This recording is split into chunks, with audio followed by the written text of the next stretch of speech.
गया है, दायित्व दिया गया है, उसकी ड्यूटी लगाई गई है कि जो संविधान में जो कमिटमेंट बाबा साहब के साथ संविधान बनाने से पूर्व किया गया था, उसकी पूर्ति, उसको पूरा करना ये संविधान की प्राथमिकता है, उसकी बाध्यता है। सरकार कोई बनाए, एक्स बनाए, वाई बनाए, जेड बनाए, नाम कुछ भी दे लो उसका, बट वो भारत के संविधान के अनुसार अपना आचरण करे। ये भारत के संविधान की मूल भूमिका है और उसकी विशेषता है। भारत का संविधान विश्व का सबसे महत्वपूर्ण संविधान है, आप सभी जानते हैं। लेकिन क्या कारण है कि भारत के संविधान के अनुसार सरकार बनाने के बावजूद भी वह भारत के संविधान के मूल्यों के अनुसार इस देश के लोगों का निर्माण नहीं करती, इस लोगों के देश के लोगों का जो अधिकार है उसको नहीं देती। ये कौन लोग हैं? ये कहां से आते हैं? इनकी विशेषता क्या है? इनको बहुसंख्यक समाज को नकार कर अल्पसंख्यक होते हुए भी इनको इतनी पावर कहां से मिल जाती है कि संविधान की शपथ लेने के बावजूद भी, संविधान के अनुसार सरकार बनाने के बावजूद भी, उस संविधान के द्वारा जो जो अधिकार इस देश के नागरिक को मिले हुए हैं उनको देते नहीं है। हमें इसकी गहराई में जाना पड़ा, जरूरी है, ये चिंतन का विषय बना है। व्यवस्थाएं आज भी जुगुत चल रही है देश में। अगर संविधान से पहले देखें, जो व्यवस्थाएं पहले थी, जिसका आंदोलन फुले साहब ने चलाया, जिसका आंदोलन कबीरदास जी ने चलाया, जिसका आंदोलन हमारे सावित्रीबाई फुले के माध्यम से देखें या फातिमा शेख जी के माध्यम से देखें या अन्य महापुरुषों के माध्यम से देखें, जो आंदोलन को स्थापित करने के लिए, मानवीय मूल्यों को स्थापित करने के लिए चला गया, वो जो तो आज भी दिखाई देता है। वो आंदोलन है क्या कि एक तरफ जो नकारे मक्कार फरेब वाली जो संस्कृति है वो है, और एक तरफ इस देश की कमेरी जो मेहनत करने वाली संस्कृति है वो है, जिसको फुले साहब ने सेठ जी भटजी कहा है। सेठ जी भटजी की लड़ाई आज भी चल रही है। आज वो निजीकरण के रूप में दिखाई दे रही है।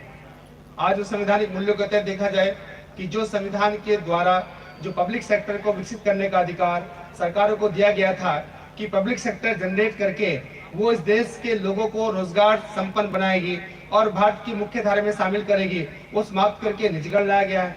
जिसको बाबा साहब ने संदेश दिया था कि ब्राह्मणवाद और निजीकरण अथवा पूंजीवाद और ब्राह्मणवाद समाज के लिए खतरनाक बनेगा, वो आज दिखाई दे रहा है। मेरा तात्पर्य ऑनरेबल मेंबर यही है कि आखिरकार ये ताकत, जो शक्ति जो अल्पसंख्यक समाज प्राप्त कर रहा है वो हमारे द्वारा ही प्राप्त कर रहा है। हमारे वोट के माध्यम से प्राप्त करता है या हमारी शक्ति के माध्यम से प्राप्त करता है और हमारे खिलाफ ही यूज करता है। लड़ाई केवल पॉलिटिकल पावर की नहीं है, लड़ाई केवल राजनीतिक शक्ति की नहीं है।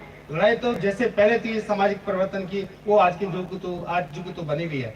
हमें इसको चिंतन करना है। खुशी इस बात की है कि आज मैं देख रहा हूँ कि वामसेफ जो अपना अनवरत कार्य लगभग 1973 से करती आ रही है, आज पहली बार तो नहीं कह सकता, लेकिन मंच पर आज बैकवर्ड क्लास की जो परिभाषा है वामसेफ की, बी फॉर बैकवर्ड, जिसमें एससी ओबीसी है, आज दिखाई दे रहा है। अब खुशी इस बात की है कि आज ये एकता का जो दौर है ये देश को आगे बढ़ाएगा। ये बड़ी खुशी की बात है क्योंकि जातिगत संगठन बना करके हमने बहुत कुछ प्राप्त नहीं किया। हमें एक बहुजन भारत के निर्माण की ओर जाना होगा, हमें एक बौद्धिक भारत के निर्माण की ओर जाना होगा, और ये यहाँ से संदेश जा रहा है। मैं पुनः अपने मेंटर्स, हमारे समाज के जागरूक लोगों का धन्यवाद करते हैं कि उन्होंने समाज में, एक देश में एक नई दिशा दी है।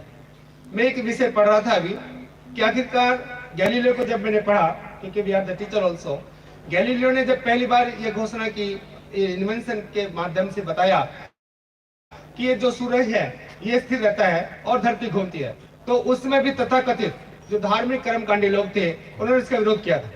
और आपको पता है कि 22 जून है लगभग, और 1632 की बात है लगभग वो, और उसके इसी कहने पर उसको कैद में डाल दिया गया, गैलीलियो को कैद में डाला गया, और उसी कैद में नजरबंद के माध्यम से उसकी लगभग 1642 के आसपास मृत्यु हो गई।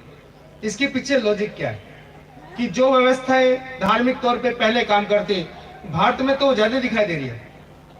वो भारत में स्पष्ट दिखाई देती है कि सारे की सारी धन संपत्ति, सारा का सारा जो रिसोर्स है भारत का, वो धार्मिक संस्थानों के पास जमा है।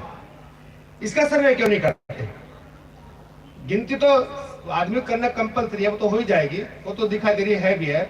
बस केवल वाइफिकेशन होना है कि जो एससी एसटी ओबीसी माइनॉरिटी के लोग हैं एक्चुअल में ये एग्जिस्ट कितना करते हैं ये बताना है सरकार को, और उसके अनुसार योजना बनानी है जो संविधान में निहित है।